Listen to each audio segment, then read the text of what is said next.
Deanna Nikaido, is the author of 2 collections of poetry, Voices Like Water and Vibrating with Silence. Voices Like Water was selected in the Small Press Book Watch, July 2009, by Midwest Book Review. Her poems have appeared in several anthologies and journals. She was a guest poet at the 800th birthday celebration of Rumi and hosted a special celebration for Rumi's Ascension with visual artist Michael Green at the Visionary Art Museum. So let's welcome Deanna. The first piece that I'm going to read is, it was inspired by a song called Sounds by Zero Church. And there was a passage in the song itself that talks about how once a sound is made, you can't call it back, you can't change it or erase it. It continues forever and ever out into the universe. And that kind of intrigued me. How far does the sound of one bird's open-ended warble reach, if nothing is solid and the air is filled with continuing? If every cell is a tilted domino leaning into the next, then I am the last word of your conversation and the beginning of your next.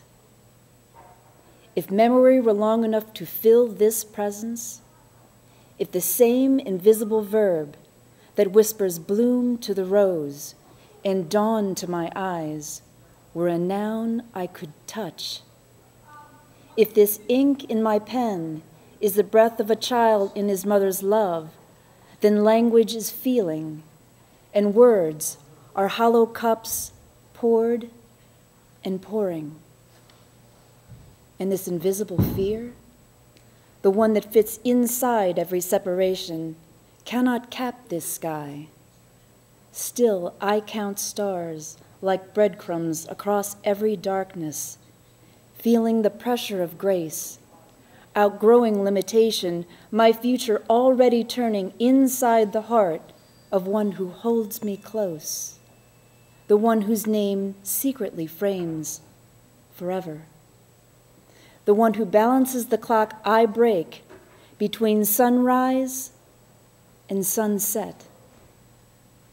Every thread of distinction between you and I is a safety net. Undissolved sugar at the bottom of a drink we stir and stir, continuing like breath through sleep in a country the body has no geography for. This glass moment slipping from outline, this full fragrant prayer exhaled in one night's glory is a beheaded love, carried everywhere the wind blows. How can we breathe this miracle and remain ordinary? Hold ourselves in a state of unscented captivity, drown in the shallow end of questions we can't seem to touch the bottom of.